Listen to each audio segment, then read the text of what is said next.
1D and 2D in the block, a subdivision of Block D in the west, a new addition in the southeast quarter of 20-103-60.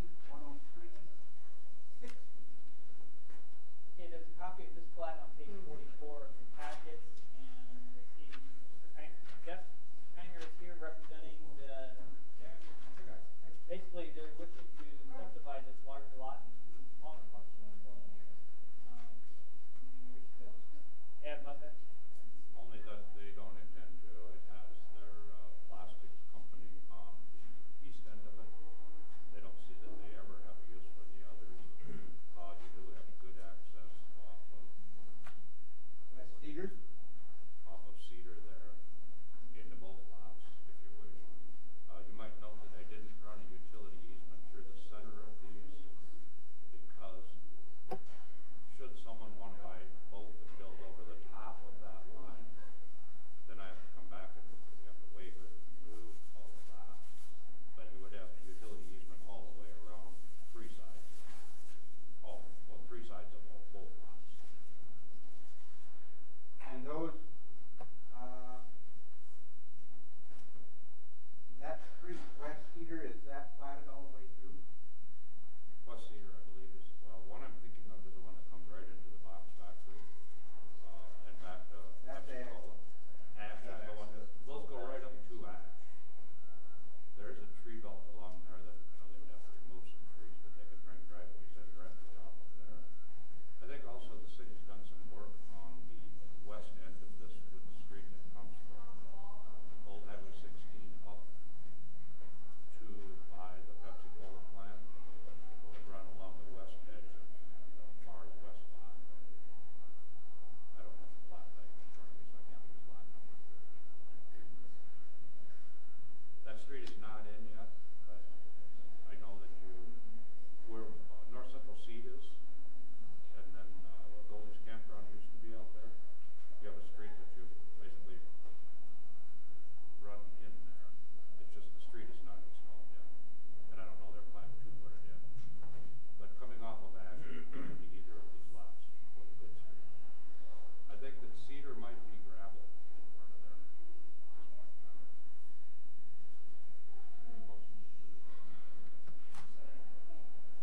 Moved and seconded that we recommend approval. All in say, discussion on the motion. Hearing none, Cindy Ray, all in favor say aye. Aye. Opposed, same sign, motion carried. Lot E of CJM second edition subdivision of the northwest quarter of section 32-104-60. We got about 46, I think. Yep, it's 48. 48? Yep, it's platted this, basically it's subdividing a larger parcel between 407 and 70 Road. See Mr. Chesky here, we got one. This would be going north Almond, all the way from the corner, basically 407 to Almond. And that's kind of a extension of your master plan there, Chuck?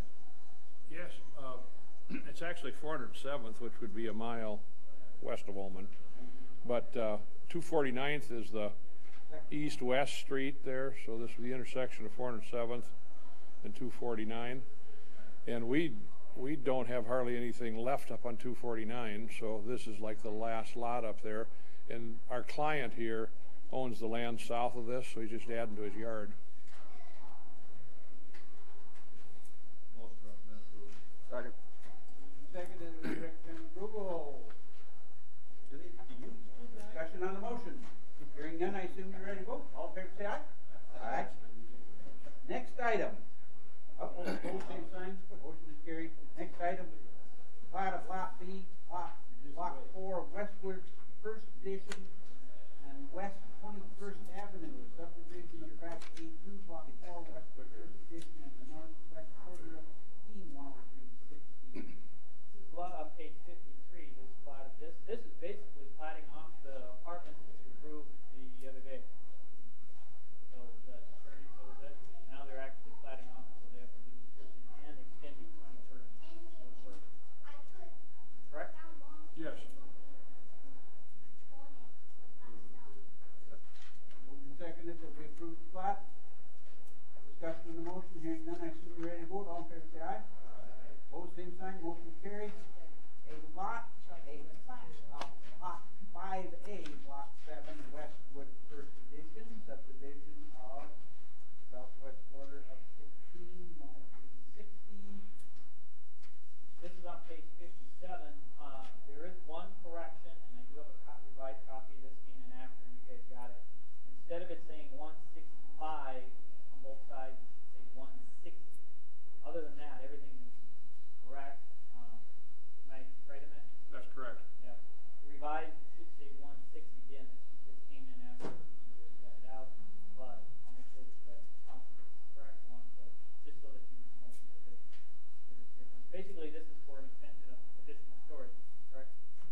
Tomaszewski, but this is the west side of Commerce Street, and we have sold south of here, so this is just the next lot going north on Commerce Street, west side.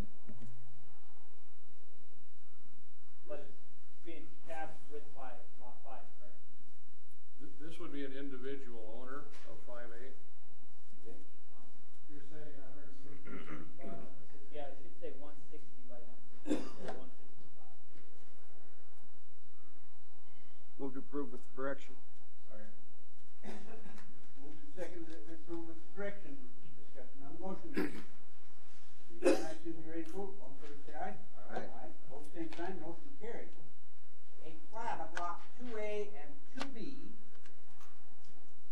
subdivision of previously platted lot 2, block 22, annex first division to the city of. Okay, there's a, on page 61, you can see that there's a plot being drawn, because right now, it's all one lot, and there's 2 homes, or 2 residential properties on this. And what the owner is wishing to do is to be able to separate them and then sell them individually. I would point out to you that, you can approve the wish, you approve the plat. However, in our zoning ordinances, once you start subdividing, a lot has to be at least 60 feet wide. Because this is on its own highway business district, so the lot has to be, when you're doing it, make it 60. So if you're well over that, you leave them together, but if you go apart, you will. So I guess the question is, if you're okay with the plat, you want to put a contingency on there with that. But I'll let her explain why you want them separated. Well, I've been trying to sell them all as one for about a year now, and I don't know, I just came up with the idea to split them and think they'll sell a lot easier. Even a realtor's told me that. And 2, I wondered, is there a grandfather thing before these codes came out of lot size? No. 'Cause they were- You're redoing. Okay, because they were built, probably, I don't know when they were Go built. through the variance process, but that's my question is then, if they're going to prove, if you decide you're okay with them plotting it, just make sure that you'll have to come back to the variance process. But if you weren't okay with plotting it, then I think it's kind of, you see where I'm going with that?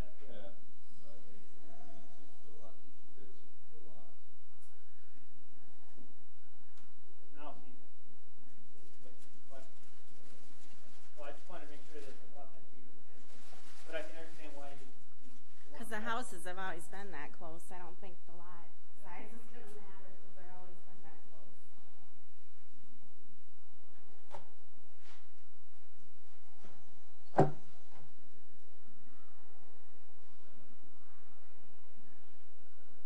Could sell them by description, but it's just simplified the process. Well, probably financing.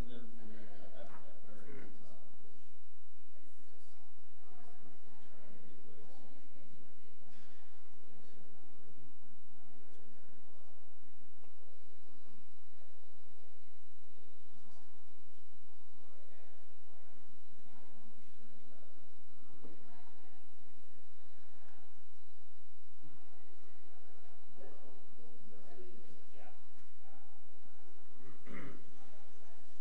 And so, in a residential, it would be 50, and commercial, 60, so, and it doesn't really matter, even at 50. You got an 80-foot lot there, 90-foot lot there right now.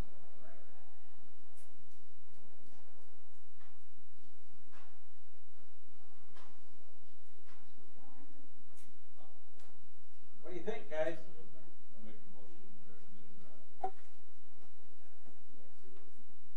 there a second to the motion?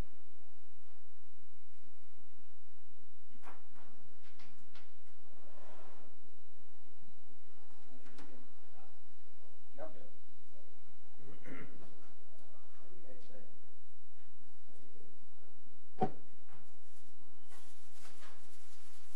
Motion and a second. Discussion.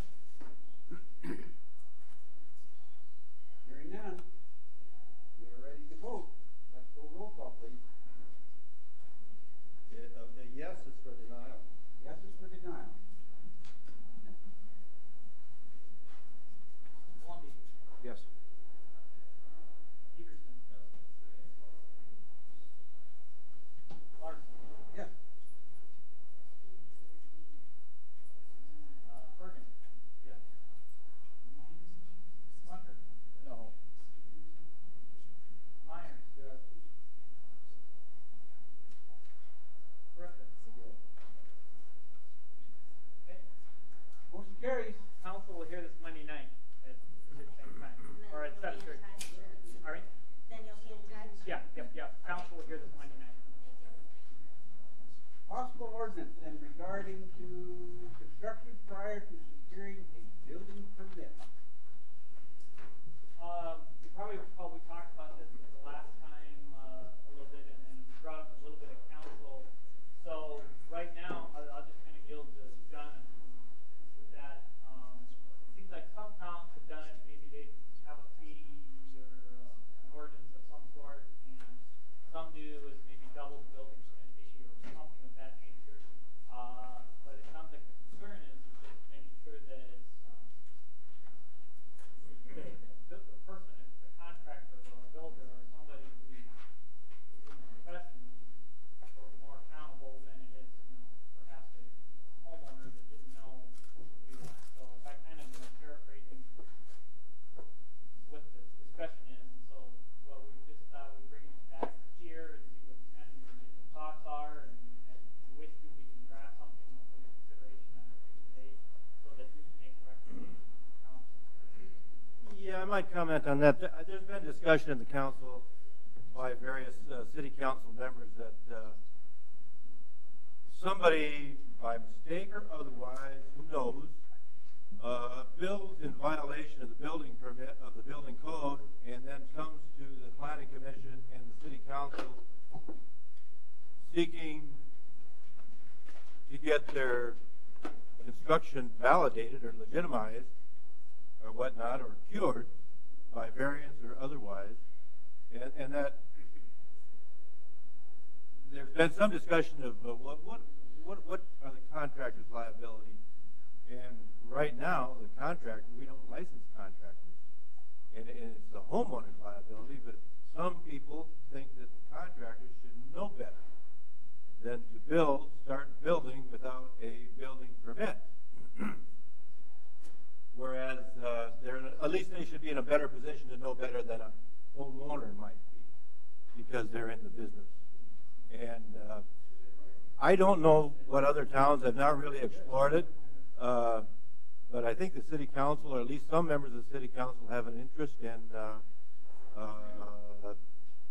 scoring up the responsibility of contractor. And it did occur to me that we've never licensed contractors, construction contractors, whether we want to get involved in that or not, or something lesser than that or not. And we have not, I have not explored what other towns may be doing or have done. I don't know, but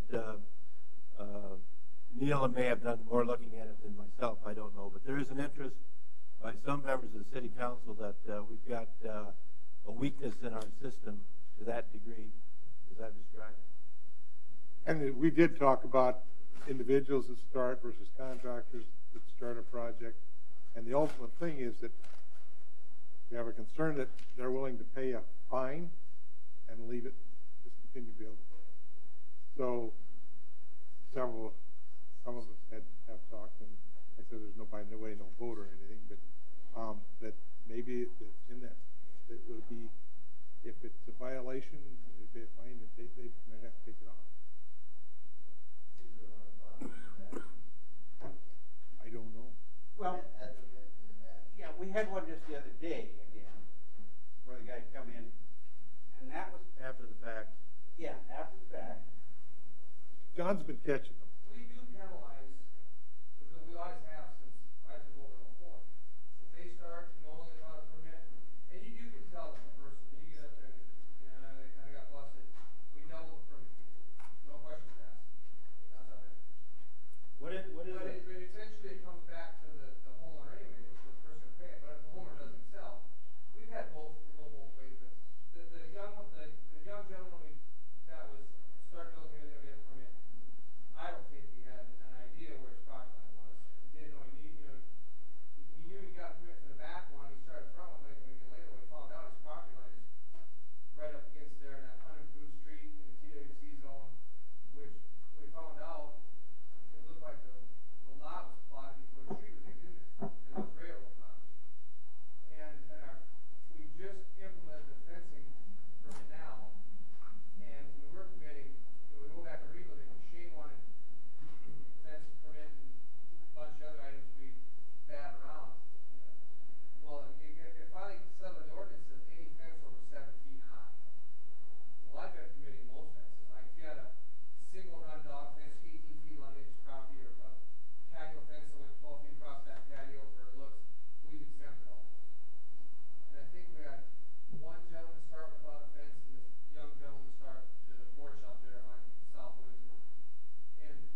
had the one on First and Foster. And one on Minnesota, not We had one on Minnesota not long ago. We had on, That was the deck, when we started permitting decks, now, that was over, now we're up to 200 square feet, 720. and there That was was when we adopted the new code, all those numbers kind of moved. and there was That's a little, that counts a little bit of why some of these people are in the assumption of still on the old, not the new. there's a garage over by either 6th or 7th Street where they poured the pad before they got the variance to move it. But you can go out flat where you want. I understand that, but then that was their hardship, was that they'd already started the project. What did that even variance? Yeah, because they built it right off the alley. It was, yeah, I don't even know if it's 50, 20, 30? the third or, I thought it was over in my 5th or 6th in the alley. That they came and got a variance. Corner of 5th and Menzer. Yeah. In there, right? In the alley, Yeah, Randy? right. Is that the one they got run into? No? There's another one. I don't know. The one right behind Willie's house. Remember we talked about that? Yeah, that's the one that got run into. No, it wasn't the one we went into. There was another pad down there. Yeah. But they started before the variance, right? Earl Vanderbilt. Or did they get that? Me and Wade are there. Yeah, no, they didn't There's- start that before the variance. There was one on an alley that before the, I didn't hear anything from you about it, but they came in with a variance already, and I didn't say anything because when I drove by the property, that the pad was already poured. They just wanted to extend it, is all they wanted to do. They left the cement pad where it was at. They were Yeah, I was in assumption. making it a little bit wider. I think that's all they were doing. Anyway, can I ask as far as these contractors, Thank you ever you. had any contractors come in and ask if they need a building permit? So, they asked for new flat work. So they're just as naive about whether they need one as whether they don't need one? So how do we address that? Rarely. But I think with the adoption of this new code, it caught a few people off guard and gave them a little learning curve to catch up. But I've several times doubled the permit fee for violation.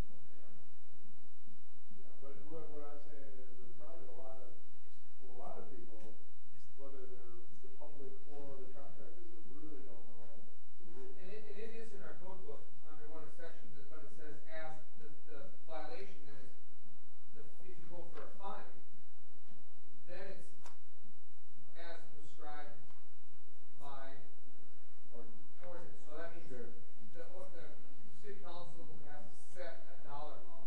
Yeah, but here's the thing. Only a judge can enforce a fine. We can assess a fine and the guy can tell us to go wherever.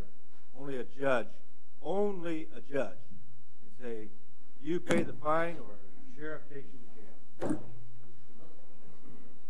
So we'd have to enforce it, we have to go to magistrate court. And I've had several call in and say, hey, you started out a permit, and I go over there, and there is a slab, which, we don't have a permit for a slab, concrete, for a flat work all the way to the cost. You can pour your whole yard in it. I can't stop it. You know, one of the things that might be appropriate here is to put,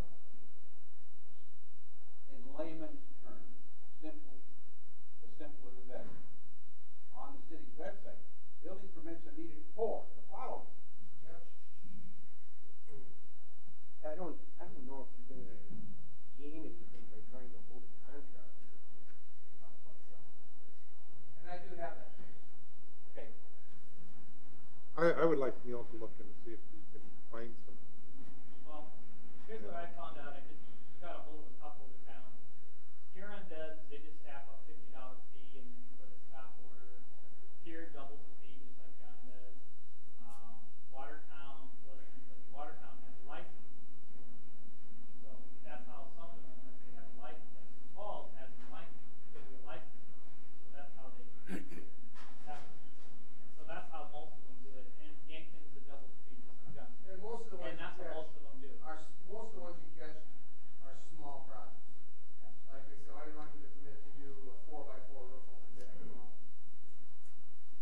So that's what most of them do, is that way. So if that's something you're interested in, we can write it however you wish to write it. I guess I just like, before I write something, some guidance on how you. Yeah, I think that the concern of the council to some significant degree is they felt that their decision was encumbranced by the fact that it had already started.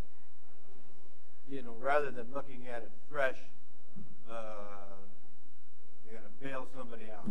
Now, to my knowledge, I'm not aware of in Mitchell where we've made somebody tear something out, but there are cases. You'd have to go to circuit court and get an order of court where they tore down pretty well along shopping centers because they didn't comply. In some cities. Sidewalk come out. Yeah. Yeah. It has happened, but you have to have it enforced by a court, but there's been some very expensive mistakes made in this particular area. A lot of people construct and they aren't contractors. I know. Well, you know, Bernie, everybody's an engineer until they get in trouble. That's right. You know that. You need to report. Yeah. Notice violation. I don't know. What I did, usually I don't see the annual radio meeting, but I don't get much building permit part of it. I kind of see so try to use that. Yeah, maybe that's just what it is. It's a little bit more PR. Whichever way you wish to do.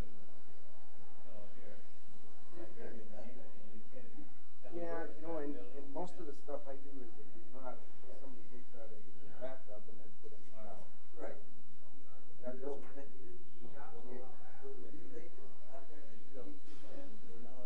I guess I wouldn't be opposed to having a license. I mean, there's a lot of folks that run around with commercial work without commercial license. That's what they. See, electricians and plumbers are licensed by the state. I don't think anybody licenses other than Watertown, for instance, or Sioux Falls.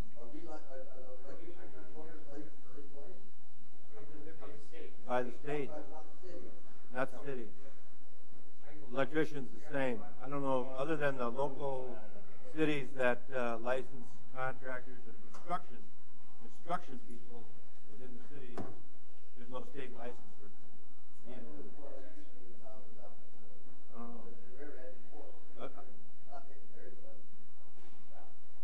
go in and out of business many times a day. Huh? Well, you use the magnetic sign and all that? Right. Screwdriver. Hammer, got a head too. I don't know. You know, take a look and see what fines are and things like that. They said most of them are either like a $60 or $100 fine or they double the permit. What's the typical permit? Whichever's higher. Yeah, whichever's higher. $150 or $200 fine or double the permit, whichever's higher. $100 or double the permit, whichever's higher. Yep. Whatever. That'd be a good way to. Your average fencing permit is $20. Let it stay on? Hmm? And you're gonna let it stay on? No, you should be able to make it tear it down. I mean, ignorance of the law is no excuse. Right. If it doesn't fit the I mean, that. I know in Pennington County, Grover had a going, and actually got put on the. Then we collect it here. We have a building permit taken off. Yeah. And they meant it. And there was a big fight going between them. He can do that administratively. Go to the building permit, put it back on. Administrative. No, I agree. You know, shifting the blame from the owner to the contractor doesn't make any sense. Must be a real bad case or somebody who's still. Ignorance of the law, period. I don't care who you are. I just put an addition, a porch in front of my house, and I got a building. I don't think I've done it. Yeah, I mean, that. The person I hire, part of my fee. house after the hailstorm. Or an additional $100. Yeah, we can do that easily. All right. No further business. Or you don't Before get this your body at this time, we are adjourned. And if you don't get your permit, then you gotta tear it out. Then we may have to. I just. Makes sense to me. I don't know if you have any direction. Well, it's just irritating.